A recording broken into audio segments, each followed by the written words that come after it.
여러분, 다시 돌아온 하이브와 미니진 간의 안고잉 드라마에 오신 걸 환영합니다. 이제 정말 불이 붙었네요. 6월 12일 서울중앙지방법원에서는 이 법적 공방의 세 번째 신문이 열렸습니다. 현재 두 개의 소송이 동시에 진행 중이기 때문에 쏟아지는 정보량이 엄청납니다. 기사 하나하나가 장편소설 수준이죠. 그래서 이 복잡한 상황 속에서 길을 잃지 않도록 핵심만 간단하고 명확하게 정리해드릴게요. 현재 법정에서 벌어지고 있는 싸움은 두 가지입니다. 첫째는 하이브가 미니진과의 계약이 더 이상 유효하지 않다는 것을 법원이 공식적으로 확인해달라고 요구하는 소송입니다. 둘째는 미니진이 제기한 반소로 자신이 보유한 에이더 지분에 대해 풋옵션, 매도 청구권을 행사할 법적 권리가 있었으며 하이브가 이에 따라 대금을 지급해야 한다고 주장하는 것입니다. 법원은 이 두 사건의 내용이 밀접하게 연결되어 있다고 보고 경합심리를 진행하기로 결정했습니다. 하이브가 증거로 제출한 핵심 자료 중 하나는 문제의 카카오톡 메시지입니다. 재판부는 우선 계약 해지 여부에 대해 양측이 모든 주장을 마쳤는지, 증인을 신청할지, 시각 자료를 법정에서 공개할 것인지 등을 확인했습니다.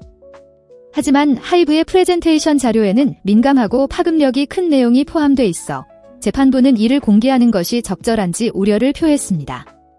하이브는 이 카톡 대화를 통해 미니진의 계약 위반을 입증하고자 하지만 민 측은 일부 메시지가 증거로 제대로 제출되지 않았기 때문에 받아들일 수 없다고 반박했습니다. 그렇다면 도대체 이 메시지들에는 어떤 내용이 담겨 있을까요? 보도에 따르면 미니진이 무속인, 잠재적 투자자, 그리고 에이더 전 사장 이씨 등과 나눈 대화가 포함되어 있다고 합니다. 특히 충격적인 메시지 중 하나는 미니진이 2024년 2월 4일 즉 BTS가 군복무를 마치고 복귀할 예정일로부터 정확히 1년 전 들 하이브가 가장 취약한 시점이라고 말하며 그때 방시혁을 끝장낸다고 언급한 부분입니다. 무속인은 이에 대해 네스엠처럼 되지 말고 이 BTS를 여기서 끝내자라며 매일 각오하고 있다고 답한 것으로 전해졌습니다. 이 때문에 미니진이 BTS에 대한 공개 비난은 피하면서도 아일릿이나 르세라핌 등 다른 그룹을 향한 공격은 서슴지 않았던 이유가 설명된다는 분석도 있습니다. 또 다른 메시지에서는 이 전 사장이 하이브와 무관한 독립 레이블 설립 계획을 언급하며 4월까지 정리하고 타협 없이 나아가겠다고 말한 내용도 있었습니다. 이에 대해 미니진도 우린 속도를 내고 있어? 4월 30일 론칭.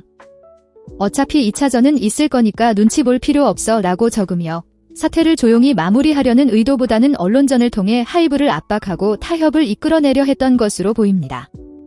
또한 그녀는 하이브로부터 뉴진스를 사오려면 8억 원이 필요하다는 내용도 언급한 것으로 알려졌습니다. 다른 메시지에서는 기자 및 언론과 접촉해 본인의 입장을 퍼뜨리려는 전략도 엿보입니다. 하이브 측은 특히 뉴진스 멤버 부모 명의로 보낸 항해 이메일이 실제로는 미니진의 지시에 따라 에이더 직원이 작성한 것이라고 주장하고 있습니다. 이메일에는 이건 다니엘 어머니가 보내는 걸로 혜인의 아버지가 쓴 것처럼 등의 구체적인 지시가 담겨 있었다는 것입니다. 해당 이메일은 뉴진스 멤버들의 계약 해지를 요구하는 내용이었고 하이브는 이를 통해 미니진이 그룹을 차지하기 위해 얼마나 극단적인 수단을 동원했는지를 보여준다고 말합니다.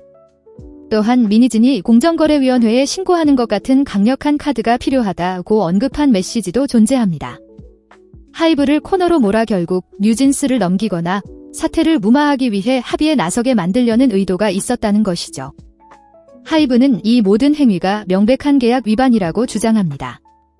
에이더의 성장을 위해 채용된 인물이 회사의 유일한 아티스트를 독립시키려는 계획을 세웠다는 것이고 2024년 한 해에만 27억 원을 받아간 그녀가 하이브의 평판을 훼손하고 그룹을 가져가려 했다는 입장입니다. 그럼에도 불구하고 현재 그녀는 회사 가치에 따라 약 280억 원의 풋옵션 대금을 요구하고 있습니다. 미니진 측은 모든 혐의를 부인하고 있습니다. 뉴진스를 빼앗으려는 시도는 없었으며 하이브가 소송을 제기하고 해임을 시도한 이후에도 뉴진스는 에이더 소속으로 계속 활동했다는 점을 근거로 제시했습니다. 도쿄돔 공연 등도 그 예입니다. 그녀의 변호인단은 하이브가 사적인 대화를 과장하고 왜곡해 마치 거대한 음모처럼 보이게 만들고 있다고 주장했습니다. 또한 하이브가 주장하는 타임라인도 조롱하며 사쿠라, 르세라핌 멤버 시절부터 계획이 시작됐다는 거냐고 반문했습니다. 뉴진스가 다른 그룹에 의해 카피되었다는 주장은 예상치 못한 일이었고 사전에 준비된 공격은 아니었다고 반박했습니다. 또 민희진은 2024년 말 이사직에서 물러난 이후로는 의사결정에 관여하지 않았다고 주장했습니다. 그 시점 즈음에 그녀는 하이브에 자신의 풋옵션을 행사하겠다고 공식 통보했으며 에이더의 2022년 손실과 2023년 수익을 기준으로 약 260억 원, 미화 약 1,900만 달러의 지분 가치를 계산한 것입니다. 하지만 하이브는 이에 동의하지 않습니다. 그녀가 계약을 위반했기 때문에 풋옵션 행사 권리가 소멸되었다고 주장합니다. 오히려 하이브는 콜옵션, 매수 청구권을 통해 해당 지분을 다른 조건으로 되사올 권리가 있다고 반박합니다. 또한 민희진이 여전히 에이더의 구성원처럼 행동하며 수익 산정에 자신을 포함시키고 있지만 이는 계약 위반 사실을 외면하는 태도라고 비판했습니다. 민희진은 이에 대해 하이브의 조치가 K-팝 역사상 최악의 배신이며 한 사람의 일방적인 결정으로 정의가 무시되어선 안 된다고 반박했습니다. 최근 열린 신문에서 재판부는 양측의 풋옵션과 주주 간 계약에 대한 입장을 명확히 밝혀달라고 요구했습니다. 민희진 측은 최종 판단은 재판부에 맡긴다며 하이브의 주장은 계약 타임라인과도 맞지 않는다고 주장했습니다. 하이브는 민희진이 먼저 계약을 위반했기에 계약을 해지한 것이라고 주장하고 있고 민희진은 계약이 여전히 유효할 때 풋옵션을 행사했으며 이후 하이브의 행동 때문에 계약 종료에 동의했다는 입장입니다. 결국 양측 모두 계약 종료에는 동의하고 있지만 그 시점과 사유는 완전히 다릅니다. 그리고 이 시점이 매우 중요합니다. 민희진이 권리를 행사할 당시 계약이 유효했다면 하이브는 여전히 대금을 지급해야 할 수 있기 때문입니다.